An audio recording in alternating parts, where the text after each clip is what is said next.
Right, welcome back. I don't think we've lost many, which is a good sign, which looks as though you're enjoying yourselves. We've now got two great speakers, the first of which is Rory Alsop, who I've known for a long, long time, I think, through various incarnations. So Rory's got, that sounds terrible. Rory's got a wealth of experience in a number of sectors, and he's going to be talking about his experience and the sort of things that you can be expected to be doing in the private sector. So Rory, the floor is yours. Thank you. Microphone work? Yeah, that sounds good. Yeah, so I was going to put lots of letters up because it vaguely amuses me. So I was going to put CISP retired because I don't use that one anymore. But to be honest, although there's a bunch of letters there, I didn't have any when I got into security, and they all just kind of happened along the way. So I'll touch on them later on, but I don't tend to think that any of them are essential for anything that I do or anything that the industry does. They're just indicators. See if I can work this. Grand. So yeah, I've been doing this for a long, long time. I kind of dropped into security from working in IT for quite a while, being a sysadmin, network admin.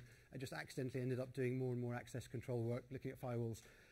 So the last 16 years, I've run teams for large corporates, for banks, for oil companies, consulted for some public sector pieces, but my experience there is limited, so Owen's going to do a lot of that side of things. We've got a lot of common ground, though, because realistically, as we've sort of touched on before, the core elements of security are the same no matter where you are. You know, they're fairly basic concepts. How you apply them might be slightly different, but at the end of the day, they're all fairly straightforward. So most of what I've done on there, you see, is it's a strange thing to kind of try and list out. Most of what you see is not actually doing security. If I look at that one-page CV, most of that is building teams. It's coaching. It's talking to people. You mentioned that before. Talking is really what I like doing best. It's very difficult to shut me up. So I've committed to not going over the 20 minutes because then it's Owen's shot. But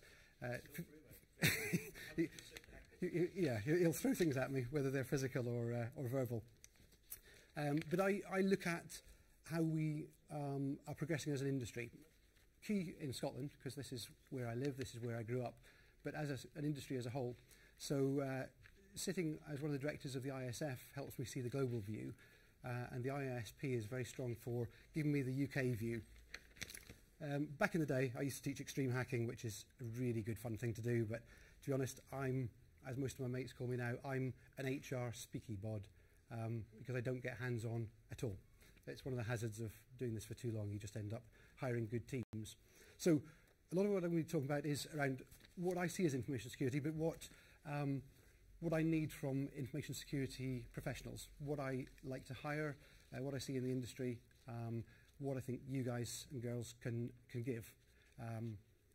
There's a couple of elements that I'm probably not going to touch on because Stephanie covered them really well.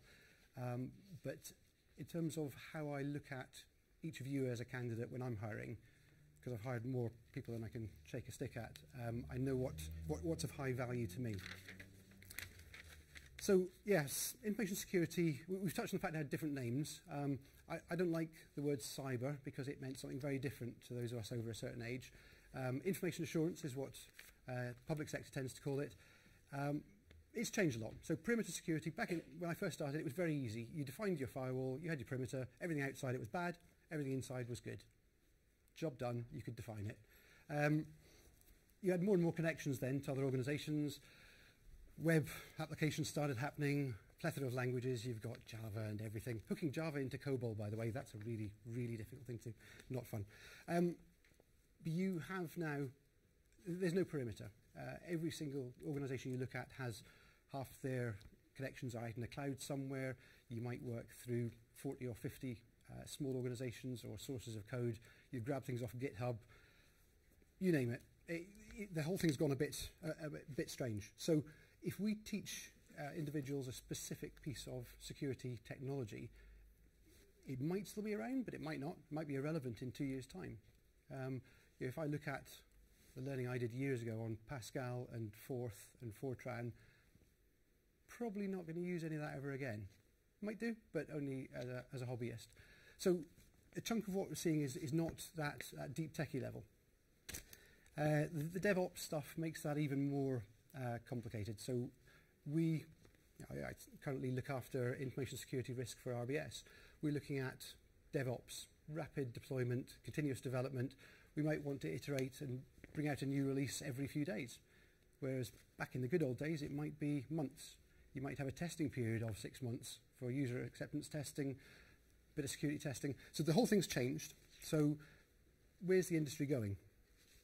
Well, in the grand scheme of things, the threat landscape's still the same. You've probably seen examples of all of these. So organised crime, yep, that's never going away. Specifically in the private sector and very much for banks. Banks still, despite things, have money, so they're a great target. So organised crime will always target large corporates and banks. Some of this will be nation-state sponsored, which is a concern, more of a concern to companies that look after intellectual property, your Lockheed Martins and so on. These pictures, by the way, are all just examples of things that we see. That one on the right, that's a map of oil fields. There's a fair amount of intellectual property theft around oil field data, because if you can buy the plot next door and angle your drill, yeah, it happens. We see too much of that kind of thing. Activists, we still see that, but realistically, for an organisation like mine in the private sector, organised crime and nation-state activities are the two big ones that we worry about. In saying that, it doesn't really matter who the threat actor is in terms of how they attack. We still look at how they gain access. So there's being aware of the various routes into an organisation. Perimeter, we don't have one. So you could get access through phishing, through an internet service provider, through handing a USB stick and getting someone to plug it in. All these still work. There's still a challenge. One of the problems, though, is the more it happens, the more we erode trust. So as security professionals, one of the big things that we have to do is try and gain that trust back. A chunk of that is around how do we show that what we're doing is either good practice, best practice in some cases, or at least not risking our customer base, our user base, our peers, our suppliers. So no matter what you see in terms of identity theft, intellectual property theft, denial of service, what they do to an organisation is erode trust, erode reputation. With the coming of GDPR and, for us in financial services, the open banking and PSD2 regulations next year, these basically mean we'll be sharing a lot more information with peers, and the punishment for protecting it badly will go up. So there's some pressure from regulators to start being better at this. The good thing is, in financial services, which has always been about 90% of my career, regulators are actually pretty good at forcing us to do this right. So you mentioned GDPR. It's not actually going to change what the big banks do in the grand scheme of things next year. It's going to encourage us all to be a bit better at everything we do. So a little bit better at patching, a little bit better at end of life, a little bit better at asset management, understanding where our data is held. But in reality, banks kind of know all this. So while I think there will be some examples made, in reality, we know what we need to do. It's not rocket science. All big banks have been working on this for the last couple of years. Still worth knowing about, though, because as I say, it's going to hit some companies pretty early on.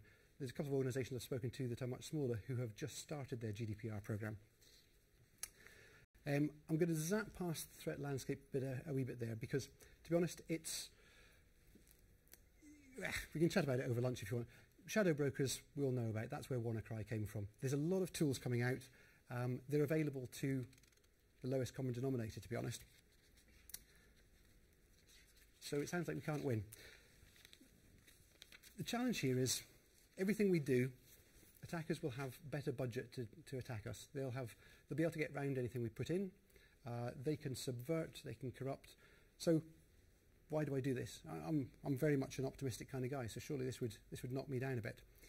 Well, there's so many areas that we can get better at.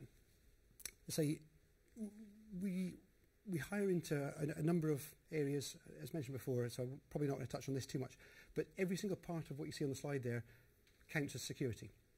So if I'm looking at who I want to bring in, I can take people who have skills in any of those areas. In fact, when I'm hiring, I think I've only ever hired 3 out of about 160 odd people I've hired over the years who had a cyber degree. I've had a lot of people who had IT degrees, but I've had music, biology, one PE, I think, if I remember rightly. From that perspective, it doesn't really matter. A degree shows that you can learn. But what was mentioned before, Stephanie said this, if you have a degree in cyber, it shows me that you're interested. And that's a huge step in the right direction. Because when I'm interviewing, I want somebody who knows the industry, who's interested in doing something, knows a bit about my business, which is also handy, so a bit of research there, and being able to come in and make a change. Because to be honest, we're paying well. We might not be paying so well at the very top end, but certainly entry level, security pays really well. We have certifications, and again, we've touched on those.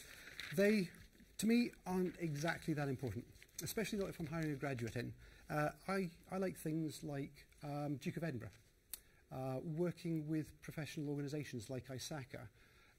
If I see someone's sat on a committee, that gives me an idea of what they've done. They've mixed with individuals. They understand a bit more about how security works outside academia. Because I was mentioning in the break, academia trains you with an awful lot of really good security principles, and then you hit the real world where, in reality, we've got to say, no, we're not going to do that. We can't because of budget. It doesn't meet our risk profile. Can't be bothered, haven't got time. Yeah, there's a lot of reasons why we don't do things that would be ideal. The key factor is, if it's going to cost a couple of million to fix something, but our biggest risk from it is 10,000, that's not going to happen. We've got to be realistic. So when we look at what certifications give you, they give you a very, very handy point-in-time indicator. What I'd like to see is how we are developing. So if I see an individual getting certifications through their lifespan, that shows me they're progressing. So if they start off with a CH or a CISP, as they go through CISM, CRISC, I can understand how they're developing. But what I kind of want to do is not hire or not interview 40 people for one role, like Kaspersky did. I'd like a maximum of 5. In reality, if I work with a good recruitment agency and they know what I want, 1 would be great. 2 maybe, but no more than 5. So you saw this slide earlier. One of the brilliant things for me about the IISP is I can see where people sit. I can have an idea in my head as to what I need in terms of skills in each of those areas. And when a candidate comes in, I can measure them against that and say, actually, yeah, you've got the skills there. Or, no, you're missing these 2, but you'll get them when you do X, Y, and Z. Because that, again, it's the whole picture. I want individuals who can talk to me. I want somebody who can develop over time. I want somebody who understands the business. But I want somebody who knows where they are positioned as well. So for you guys, looking at the skills framework and understanding where you sit is key. You can look at this now and become associate members. You can go down the list and go, I'm a 1 on these, I'm a 2 on these, I'm a 3. Brilliant. I then know what I can do with you when I hire you in. Because my expectation is I will train anyone I hire in. To be honest, I have a regulatory mandate. I have to train you. So it's quite easy for me to say that. But I have to provide training every year to the people I employ. And I know where I've got to give you the training based on things like the skills framework. The certs, I say, good indicator, but we need to have that ongoing, here's your skills path, here's your timeline, here's where you can get to between now and retirement. And I think that's what, from a private sector standpoint, means it's very easy for me to say, I know where you're going and I know how I can help you get there, I know what you give to me. Now that's probably about my piece on the private sector. So I'm going to hand over to Owen on the public sector, which, as you'll see, is different and similar in various ways. Now, do I grab a second one for you here? Yeah, if you do that, I'll switch myself on. Cool. Technology. Isn't technology great? Which one's yours? Is it that one? Next one up. Cool. Mine's the one that's very obviously public sector. Oh, it scrolls over. Why don't you just sit there and heckle? Right, so my name's Owen Birnie. This comes with a health warning. I am very blunt. I pace around. I will offend most of you. If I haven't offended you, please find me at lunchtime and I'll make sure that I offend you before you go. This is my opinion. This is not the opinion of the IISP. This is not the opinion of my employer. So your own mileage, and if you take any advice from me, your mileage may vary. Just be thankful that I'm not passing opinion on academia. I'll leave that one. You'll note that I'm not putting list of qualifications up. You can draw your own conclusions from that. If you Google my name, you will not find a social media presence for me. There is an Owen Birnie on Facebook. He's a rigger. He lives in Turriff in Aberdeenshire. I used to live near Turriff in Aberdeenshire. He is not me. So, what I'm going to do, the topic was professionalism in information security. And when we all met to discuss what we were going to speak about, what Rory was saying was very interesting. And I said, you know what, you don't actually need me to speak. So what I'm going to do is I'm going to try and highlight a couple of differences between, perpetuate some of the myths maybe, exaggerate some of the rumours about working in the public sector. So, the bad news. Pay, it's not great. Many believe it is actually poor, and at the bottom, it's probably not entirely true. There are tariffs and offsets and bonuses that they will pay you in order to try and even it up to make sure that you get a good starting salary. The higher up you go, it's probably, the higher up you progress, it is probably far less, you will get paid less. Because not everybody is a mandarin on £150,000. And according to the slide that Stephanie showed, nor am I. I'm clearly underselling myself. So pay's not great, the longer you stay there. So perception of incompetence. Public sector, they're useless, aren't they? They spend all this time digging holes in ground and then filling them in, then a week later they dig another hole in the ground in the same place. The fact is that the public sector operates within so many different regulatory and legal frameworks. It's not their inability to do certain things is not actually their fault. Some of it is actually the Scottish Parliament, or the UK Parliament, or heaven forbid, Europe. So sometimes we just have to suck it up. There is a reason that sometimes procurement takes 6 months in the public sector. Although I was speaking to Rory about this before we started. How long does procurement take in RBS? In some private sector organisations, it can take equally as long. So there you go. For very similar reasons. It's the regulations. So the public sector, there's this perception of incompetence. Now, this is where I start offending people. I have seen evidence to support incompetence, mostly because I've been involved in a number of misuse investigations, forensic investigations into misuse. Performance in the private sector is usually carefully monitored, and those underperforming are assisted. In the public sector, there is evidence to support, it's very similar, but there is evidence to support the fact that there is genuine incompetence. Staff with a certain demeanour, I'm dealing with 2 of them at the minute, they're able to coast. Turn up at about 9:30, make a coffee, speak to people for an hour, sit at the desk, log in, read some email, surf the BBC website. Oh look, it's lunchtime. Disappear for an hour, come back from lunch. They'll then log in, read some more email, surf the BBC website, wander around the building for 40 minutes, come back, read some more email, forward everything to me, cut and paste my replies into their email, wander around the building a bit more, oh look, it's time to go home, then they bugger off. So there is evidence of incompetence. The fact is that unless you commit fraud or gross misconduct, it is easier to move people around in the public sector than it is to get rid of them.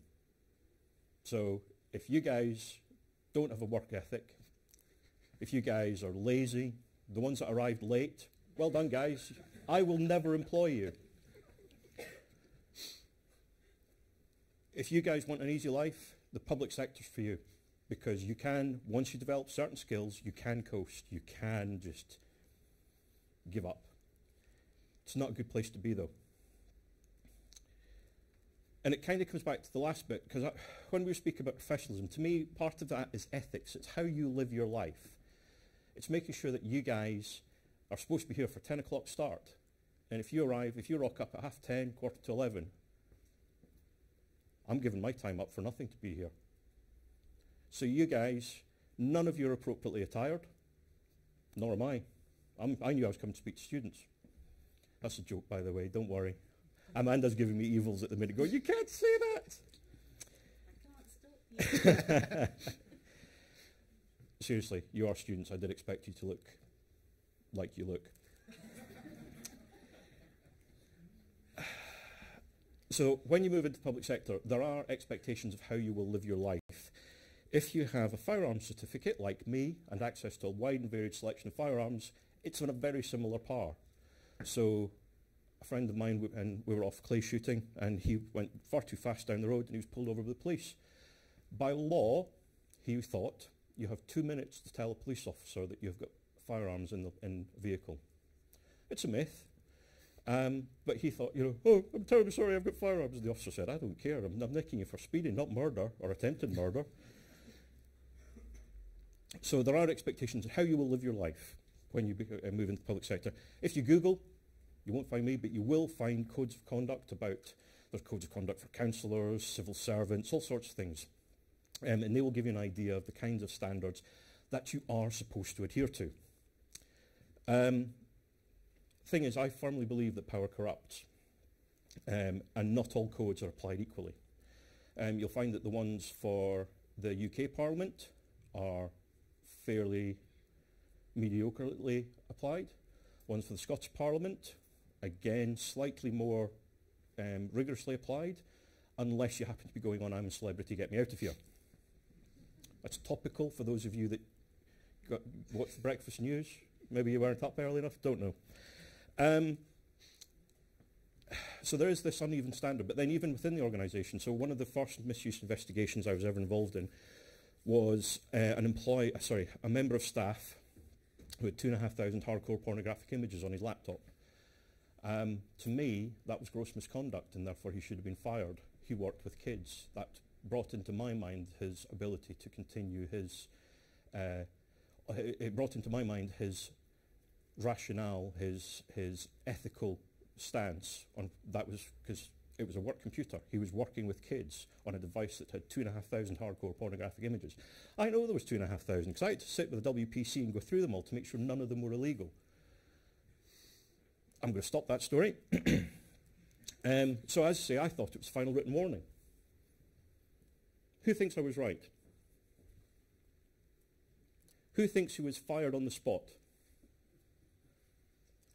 Who thinks he was given slapped wrists? Yeah, he was given slapped wrists. As it was, he ran off. And a year later, he was arrested in Glasgow. And I went to court, and I was all set to tear him a second. I can't finish that sentence. I was all set to get torn into him. And all I can remember him saying was he stood in the dock and the judge said, have you got any reason for doing this? Don't know. I was a bit depressed at the time. And he had no idea the stress that that idiot had put me through in getting enough evidence to prosecute him. Because I'll tell you, everybody goes, oh, porn's great, isn't it? Yeah. I finished Pornhub 1, where's Pornhub 2? Joking aside, looking at 2,500 hardcore pornographic images with a woman that you have never met before, it really does polarise your views on life. So it's not great. It's not a recreational activity beyond the age of 21. I appreciate there are some quite geeky looking guys in here. It's not great. So he had no idea the stress he caused me. So as it is, he no longer works in the public sector, so that's quite good. So that's the bad news. Good news. Pension. It is still one of the best pensions you can get on this world.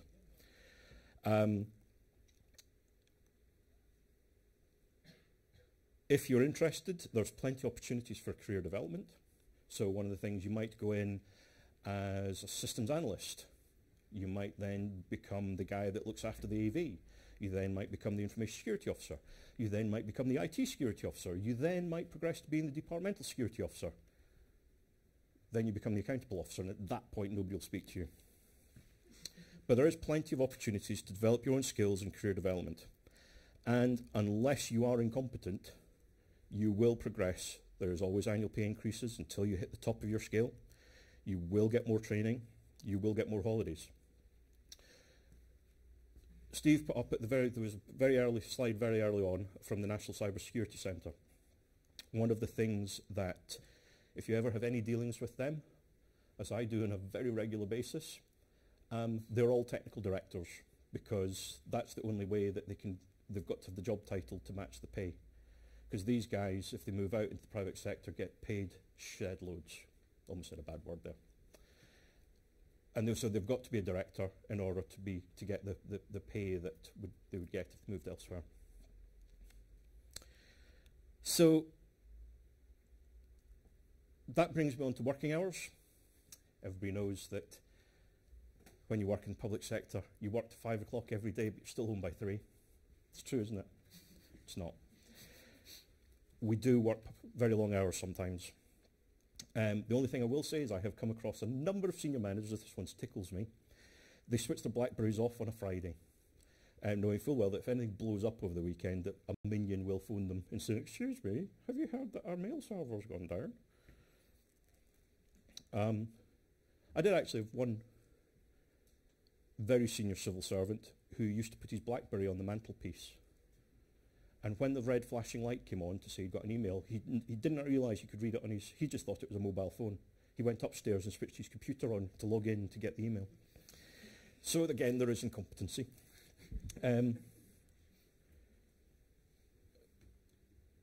You do get to work from home quite a lot. It is positively encouraged. One of the tenets of the public sector is green, environmentally sound working. If you commute from Glasgow to Edinburgh or Edinburgh to Glasgow, or if you've got a long commute, you can apply to say, "Can I make my home my office?" And it's a great thing. And I'm fairly sure that I've spoken to people who are not dressed on the phone. So, whilst I don't spare my dignity, you can rely on the public sector to be completely, utterly impartial and politically correct, unlike me. There's a reason why I'm not politically correct, which I'll explain in a minute. I was told off. I was in court a few months back. Again, it was a contractual dispute between, not allowed to say, and I was told off during the paralegal discovery phase for pointing out that my equivalent in the private sector organisation had no qualifications, had been passing himself off as a security professional but couldn't actually prove it. The judge said, "You can't pick on him because he's got no qualifications." And I'm sorry, you know, I'm a white heterosexual male. What else can I pick on? Ironically, I'd actually known this chap for a good few years, and he'd been passing himself off as a security professional for some time. But the fact that it was then settled out of court then suggests that there was reasonable doubt that he was a security professional. So, but before I leave dignity of the individual, I don't care what colour you are, what your sex is, whether you're gender fluid, whether you're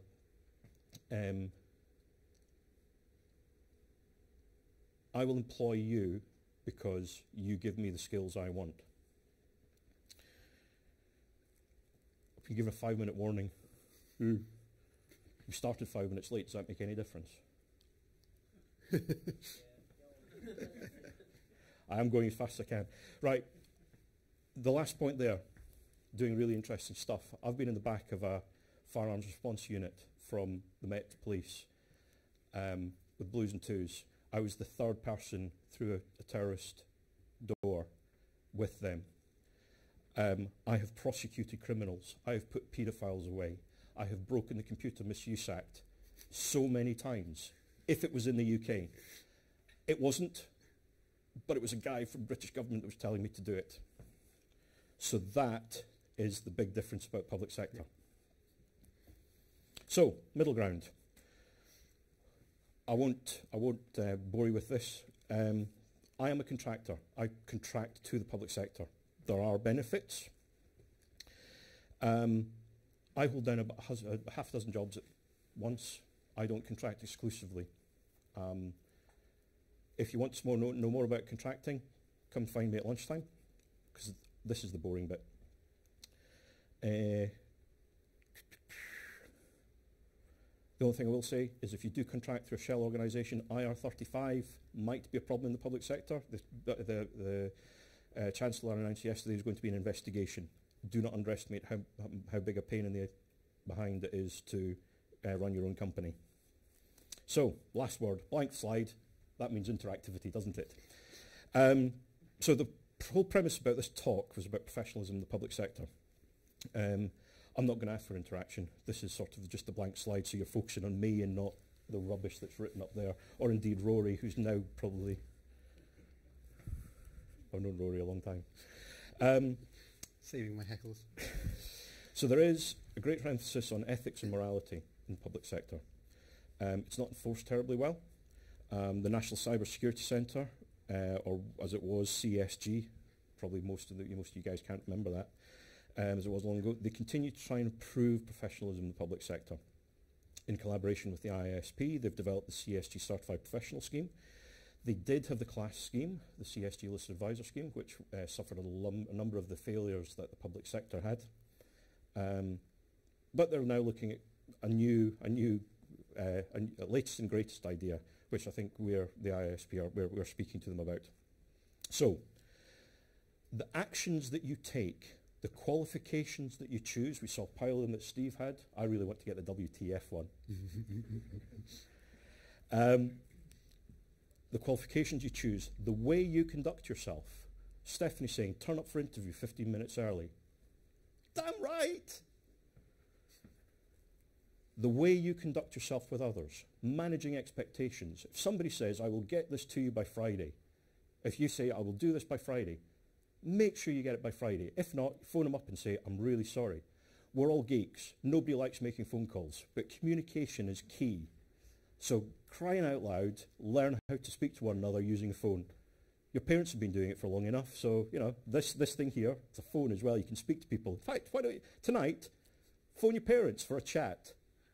Because, you know, I guarantee that probably not... When was the last time we phoned the parents? My son's at university, he never phones me. Anyway, tell them that I told you to phone them. But all these things, all these bits, they show that you're a security professional. And it's much more than the technical ability. It's much more than the ethics. It's much more than all the bits that I've mentioned.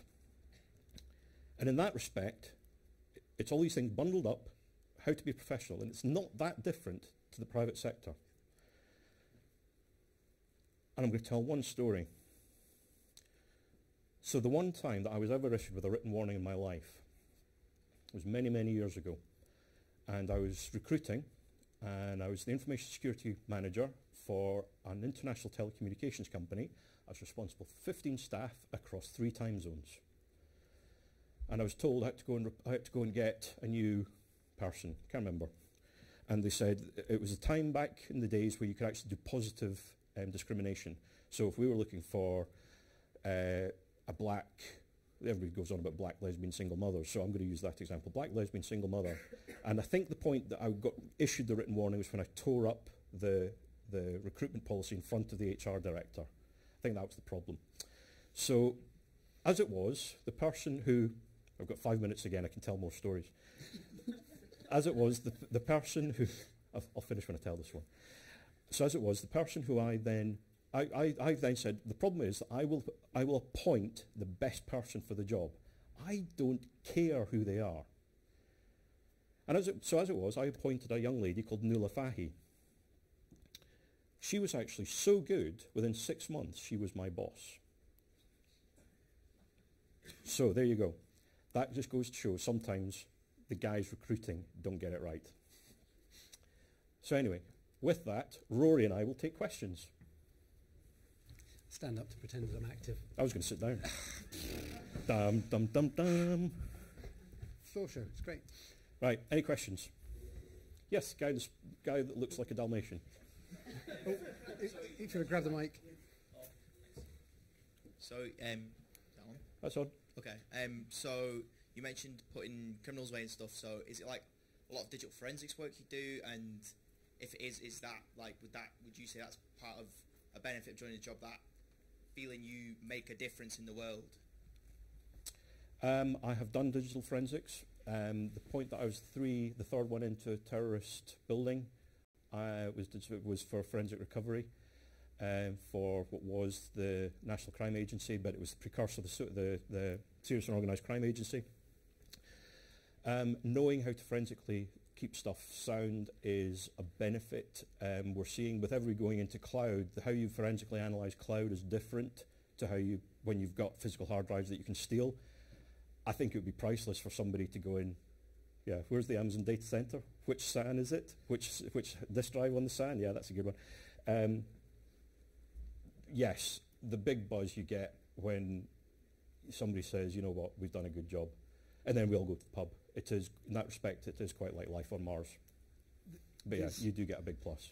There's interesting. So I used to run a forensic security team in Ernst & Young, and one of the frustrations from that was sometimes you'd carry out forensic investigation, you'd come up with the evidence, which made it very obvious what had happened, and it still wouldn't get taken to court because the business would decide, actually, this would cost us too much in reputational damage or monetary challenges. So I think in the public sector side, there's possibly a slightly stricter structure on that.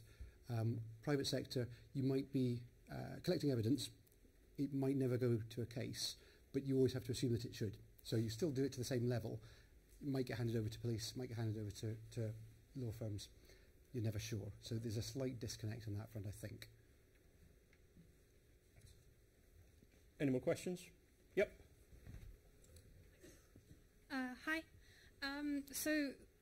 I think public sector work would be incredibly interesting. However, most jobs that I've seen do require security clearance. Yep. Do you have any, any information for people that can't necessarily get security clearance due to nationality issues, and how you can get an interesting job without that?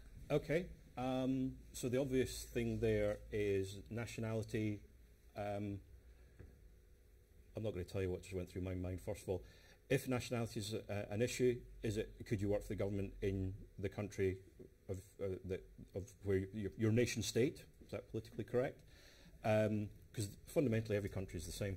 And I'm not casting any aspersions here. However, some countries are more corrupt than others, and therefore the work might be more interesting. And I'm not casting any aspersions there. In terms of security clearance, you can get an SC, government security clearance, with 5 years of residency. You do not need to be a UK national, as far as I'm aware. It's only when it goes above SC is when they start looking at you as if to say you need to be you need to have, your parents have to be UK nationals and all sorts of things. But yeah, if you've got 5 years of residency, and I think they will include university time in that. There is a little bit of flexibility. I'm currently sponsoring a guy that's 4 years, 8 months, so there is that bit in it. But yeah, it can be a problem. There is reasons for it. The only other thing, I'm not quite sure, the police will sometimes have a little bit more flexibility because the threat that they're dealing with is somewhat different. So they might give you they might be willing to sponsor you slightly different, for slightly different work. Been told to wrap up. Any more questions? One last question. One for Rory. Come on, make it hard for him. Okay. That's been too nice to me. Has everybody been suitably offended? I feel like I've done my job there. Thank you very much. Thank you. But don't say yet. I was going to warn you about Owen's sense of humour, but I think it's a bit late now. Thank you very much, guys. Brilliant talks. And two of the nicest guys in the business that I've known for years. And Owen is actually one of the fellows of the IISP. There's a very elite bunch. So he's done some stuff that he can't talk about, which is very interesting. That's why I didn't actually want to put my qualification, because Rory's got this great big long list. I've just got 2. They're better than his. Oh, that's great. That's lovely. Now, these guys have been around for a long time. We're going to hear from some people that haven't been in the industry for quite so long. So I'm not very good with the technology, so I'm going to stand away from the PC whilst I do the introductions. We've got three people talking now, Charlie, Patrick and Alex, and that they've been out in the work environment for about the last 2 or 3 years. And they're going to talk about what they're seeing and the sort of stuff that you can see in the early stages of your career. So I shall stand away from the PC now and hand over to you guys.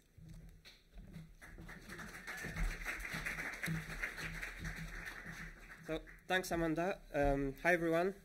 I'm really pleased to be back here in Napier today, and I'm really pleased also to see so many of you guys interested in hearing out about the industry, what sort of first jobs do you get into, and really what we're going to talk about is how you're going to work on your personal and professional career throughout. So what we've decided to do for this half-hour slot is really kind of share the vision of my colleagues and myself, Patrick and Alex. So we'll both talk about 10 minutes each. And really what we'll cover is what you can work on both for the job and also outside the professional atmosphere to get your foot out of the doors of the university and then onto that first job, but also throughout your career, because you should look at your first job not as the ultimate goal, but there will be a constant learning curve that you will work on really till you're retired, basically, unless you're really passionate and you want to keep going. Obviously, we principally do security consultancy with a focus on penetration testing. So that's kind of what the focus of the talk will be about. But first things first, before I'm going to give the parole to my colleagues, I'll just quickly introduce myself. So my name is Charlie. I'm an information security consultant for Sekarma. And not so long ago, actually, I was sitting exactly where you guys are sitting today, as I was doing my honors and master's degree here at Napier. When I was 17, I graduated high school in France, and then I decided to move straight into Scotland to dig directly into one of the security courses that Napier had to offer, because I really couldn't find anything else back home. And even in the UK, it was just one of the few courses that existed that really focused on security. And I have to say this is the best decision I've made in my life so far. But please don't tell that to my wife, because she won't be very happy.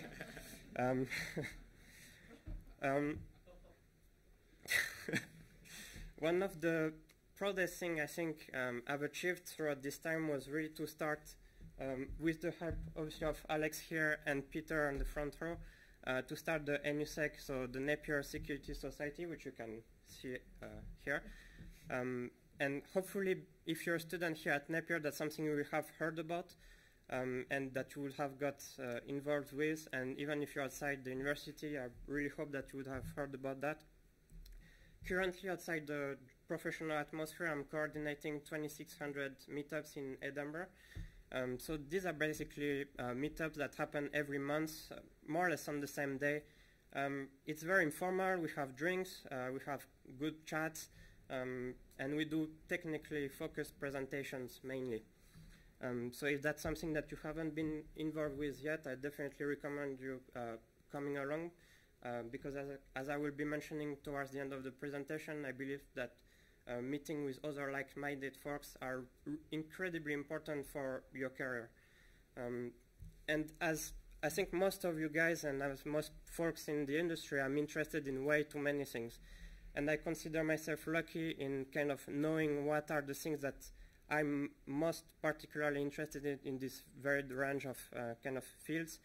And obviously, offensive security side, penetration testing, red teaming, vulnerability research, but I'm also quite interested in reverse engineering, and specifically reverse engineering malware for threat intelligence purposes, and trying to keep a healthy balance between offensive and defensive security, I think is a good mindset to have.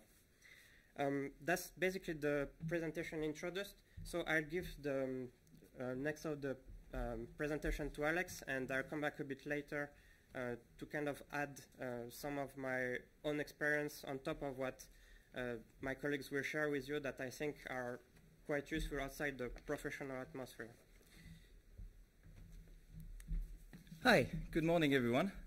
So, thanks Charlie for this introduction. I'm going to introduce myself a little bit, so give you a little bit about my background. So, I came to information security by starting by doing a bachelor in telecommunication back when I was in Switzerland. Then shortly after, I moved to Edinburgh to take the Advanced Security and Digital Forensics Master here at Napier. So I was, same as Charlie, I was in your shoes a couple of years ago, not so long ago actually. I was also part of the IISP committee, and I decided to stay at Napier just after this to work